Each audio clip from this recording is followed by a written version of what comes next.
Good morning class 9th। हम लोग history का चैप्टर 2 पढ़ना शुरू कर दिए थे। चैप्टर 2 में हम लोगों को अगला टॉपिक पढ़ना है द स्ट्रगल टू सर्वाइव, यानी फ्रांस के लोगों ने सर्वाइव करने के लिए कैसे स्ट्रगल करना शुरू किया। जो फ्रांस की जो सामाजिक स्थिति थी उसके बारे में आप लोगों को पढ़ाया जा चुका है। तो उस सामाजिक स्थिति के बाद जो थर्ड स्टेट के लोग थे वो आर्थिक स्थिति से निपटने के लिए कैसे उन लोगों ने स्ट्रगल किया, उसके बारे में आपको पढ़ना है आगे। देखिए फिगर ऊपर है, फिगर में दिखाया गया है the nobles man is the spider the peasant the fly. Nobles man को स्पाइडर दिखाया गया है और पीजेंट जो गरीब पीजेंट है उसको फ्लाई के तौर पे, मक्खी के तौर पे दिखाया गया है। यानी जिस प्रकार जो मकड़ा होता है, स्पाइडर होता है, वो मक्खी को अपने जाल में फंसा लेता है, उसी प्रकार यहाँ दिखाया गया है नोबेल मैन को, जमींदार लोगों को, जो कि गरीब किसानों को अपने जाल में फंसाए हुए हैं।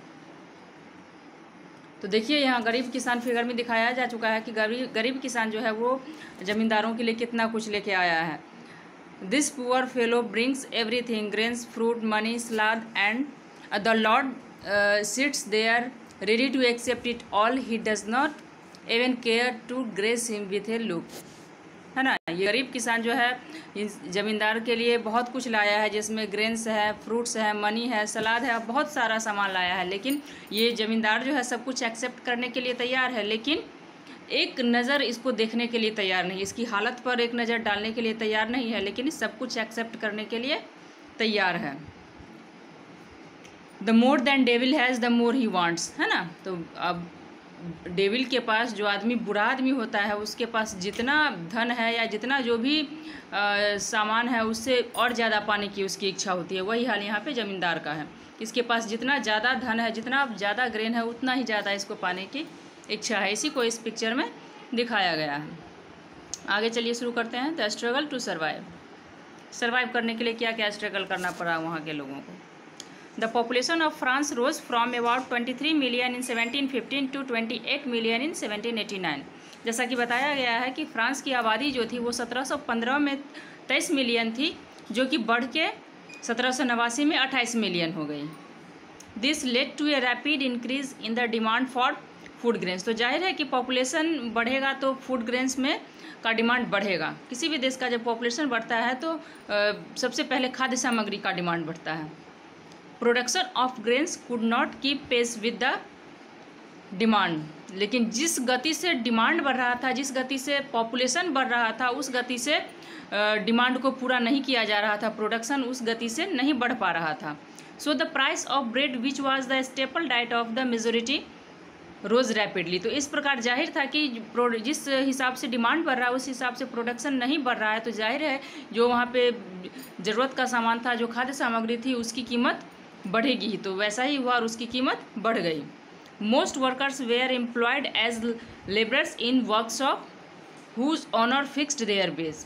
ज़्यादातर जो वर्कर्स थे वो मजदूरी का काम करते थे, किसी भी वर्कशॉप में या किसानों के यहाँ मजदूरी का काम करते थे, जिससे उनकी जो उनका जो वेज था वो एक निश्चित वेज तय था कि हाँ उनको प्रतिदिन इतना वेज उनको दिया जाएगा। But wage did not keep pace with the rise in prices.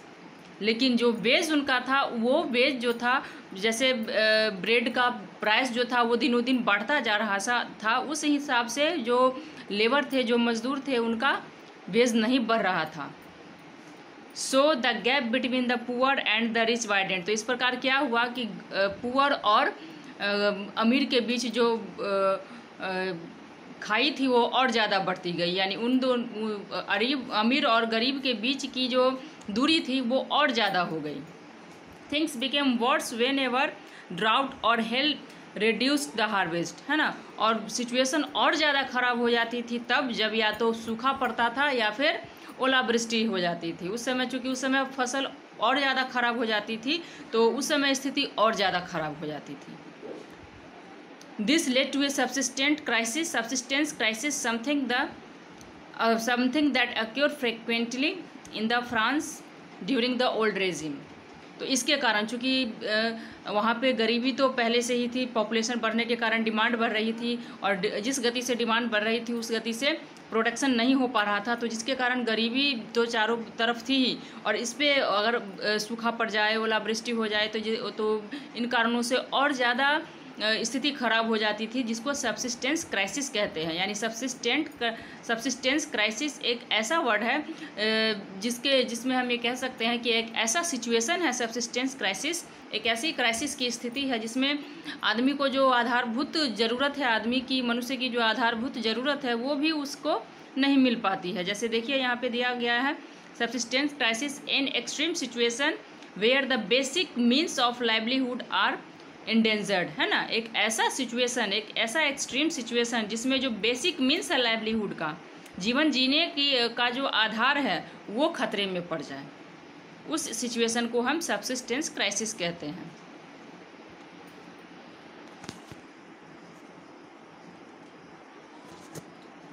अगला टॉपिक देखिए सब्सिस्टेंस क्राइसिस को ऊपर दिखाया गया है कि आप लोग देख सकते हैं बुक के चैप्टर में कि कैसे बैड हार्वेस्ट होता है, और बैड हार्वेस्ट होने के कारण कैसे पुअर और रिच के बीच जो दूरी है वो बढ़ती जाती है, और पुअर जो होते हैं वो कैसे ब्रेड खरीदने के लिए अनेबल हो जाते हैं, क्योंकि हार्वेस्ट ख़राब होने के कारण उन लोगों की स्थिति और ज़्यादा ख़राब होती है।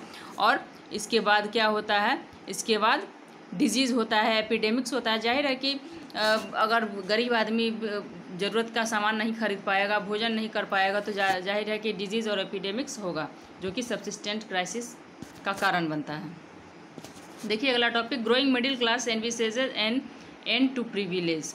अब मिडिल क्लास का बढ़ना, मिडिल क्लास के आने से क्या हुआ कि मिडिल क्लास के लोगों ने जो प्रिविलेज दिया जा रहा था, जन्म के आधार पे जो प्रिविलेज दिया जा रहा था कुछ लोगों को, उनका विरोध किया। In the past, peasants and workers had participated in revolts against increasing taxes and food scarcity, है ना। पहले भी जो किसान थे और जो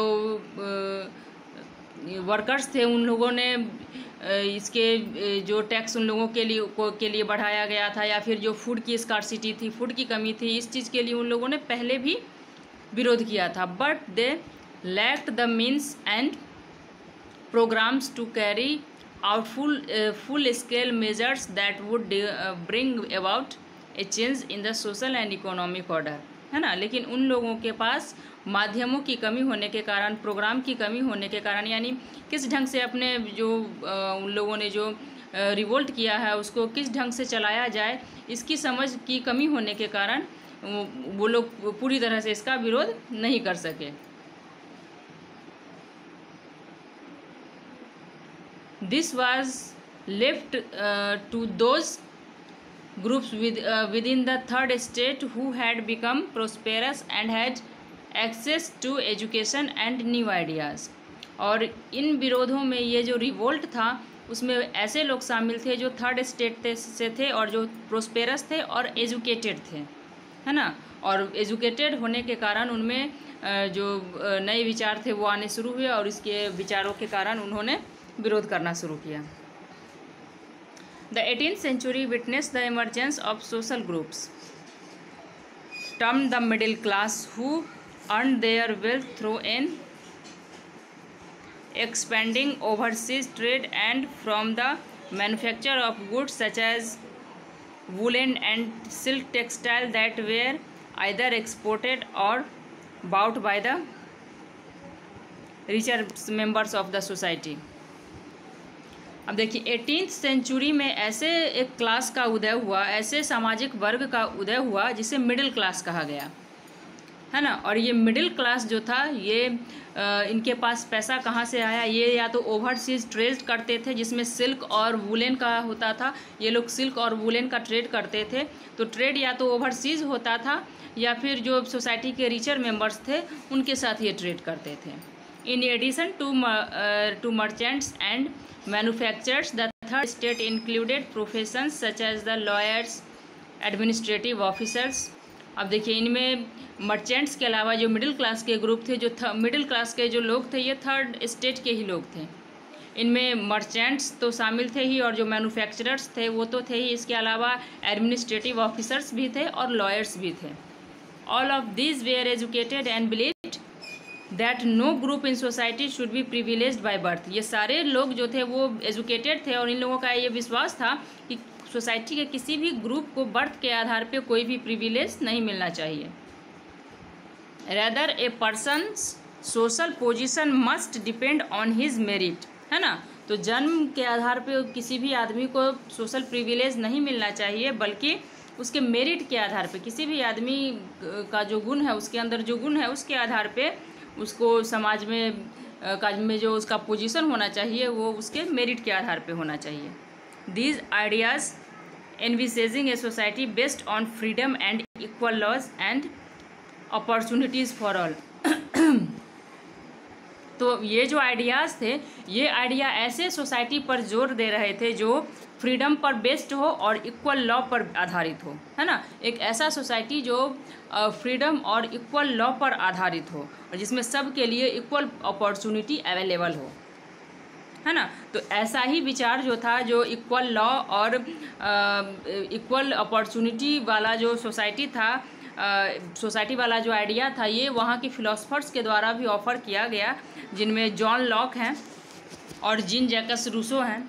इन this two treatise of government, Locke sought to refute the doctrine of the divine and absolute right of monarch। अब देखिए,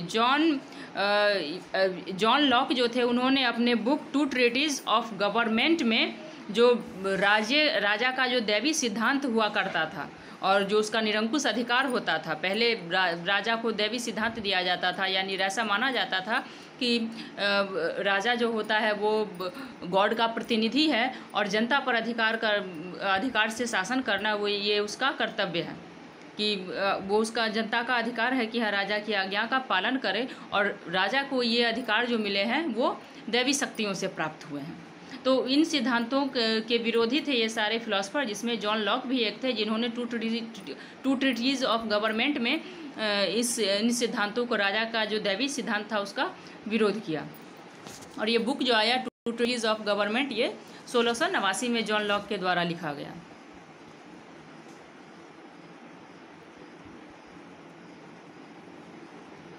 आगे देखिए, Rousseau carried the idea forward, prospering a form of government based on a social contract between people and their representatives. In the spirit of the laws, Montesquieu proposed a division of power within the government between the legislative, the executive and the judiciary.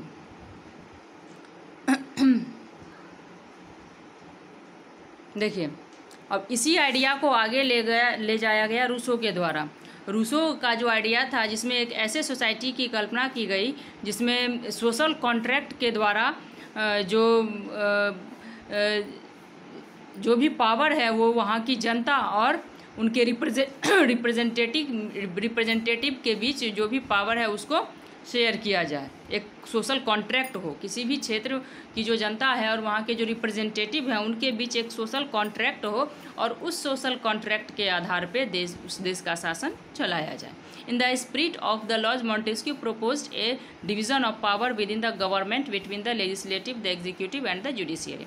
अब देखिए, Montesquieu ने अपने book the spirit of लॉज, laws कि 1748 में ये book आया, इस बुक में मॉन्टेस्क्यू ने पावर जो था उसके शेयर पे बहुत ज़्यादा जोर डाला, है ना। गवर्नमेंट के जो 3 ऑर्गन हैं यहाँ पे, लेजिस्लेटिव, एग्जीक्यूटिव और जुडिशियरी के बीच पावर के बंटवारे पर उन्होंने जोर डाला, पावर शेयरिंग पर जोर डाला।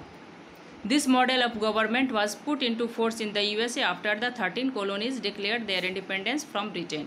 और गवर्नमेंट के इसी फॉर्म को, इसी आइडिया को अमेरिका के द्वारा अपनाया गया जब अमेरिका के 13 कॉलोनी जब ब्रिटेन से आज़ाद हो गए, तो गवर्नमेंट का यही तरीका अपनाया गया कि लेजिस्लेटिव, एग्जीक्यूटिव और जुडिशियरी के बीच पावर को शेयर किया गया। The American constitution and it's guarantee of individual rights was an important example for political thinkers in France. और अमेरिका का जो ये मॉडल था, ये जो कॉन्स्टिट्यूशन अमेरिका का तैयार किया गया और जो गारंटी इंडिविजुअल राइट्स जो हर आदमी को जो अधिकार दिए गए, इन अधिकारों का जो एग्ज़ाम्पल एक पेश हुआ, ये एग्ज़ाम्पल फ्रांस के जो थिंकर्स थे उन लोगों के लिए एक अच्छा एग्ज़ाम्पल था उसको फॉलो करने के लिए, कि जो मॉडल अमेरिका में अपनाया गया वही मॉडल फिर अन्य जो देश हैं या फिर जो फ्रांस है वहाँ भी अपनाया जाए। The ideas of this philosophers were discussed intensively in salons and coffee houses and spread among people through books and newspapers. अब ये जो आइडियाज़ थे, जो फ्रांस में जो वहाँ के फिलोसफर्स के द्वारा जो आइडियाज़ फैलाए जा रहे थे, इन आइडिया को डिस्कस किया जाने लगा। जैसे सैलून है, कॉफ़ी हाउसेज़ हैं, है ना, जो भी पब्लिक प्लेस होते थे वहाँ पे इन आइडिया के बारे में विचार विमर्श होने लगा, लोग आपस में डिस्कस करने लगे। These were frequently read about in groups for the benefit of those who could not read and write। अब देखिए इनके ये जो आइडियाज़ थे ये न्यूज़पेपर्स में और बुक्स में भी आने लगे, और ये आइडियाज़ किसी भी सैलून में या फिर किसी भी पब्लिक प्लेस पे किसी एक आदमी के द्वारा ज़ोर ज़ोर से पढ़ा जाता था, ताकि उसको भी सुनने को मिले, जिसको पढ़ने नहीं आ रहा है, जो पढ़ नहीं सकता है, उसको भी सुनने को मिले, और वो भी ये जान सके कि हाँ हमारे देश के फिलोसफर्स के क्या विचार हैं और क्या होना चाहिए। The news that Louis XVI planned to impose further taxes to be able to meet the express of the state generated anger and the protest against the system of privilege। और इसी के साथ ये न्यूज़ भी लोगों के बीच फैल गया कि हाँ लुईस 16 जो है अपने जो उसका खर्च है, जो सरकारी खर्च है, उसको पूरा करने के लिए थर्ड स्टेट पे ज़्यादा टैक्स लगा रहा है, ज़्यादा टैक्स थोप रहा है, ताकि अपने खर्च को वो पूरा कर सके। ये न्यूज़ भी इसी प्रकार फैला, साधारण लोगों के बीच फैला, और लोगों ने इसके अगेंस्ट प्रोटेस्ट करना शुरू कर दिया। तो आज इतना ही। आगे हम लोग अगला जो इसका टॉपिक है उसको हम लोग कल पढ़ेंगे। अगला टॉपिक जो होगा इसके आगे जो अगला टॉपिक पढ़ना है उसको हम लोग कल शुरू करेंगे। आज के लिए इतना है।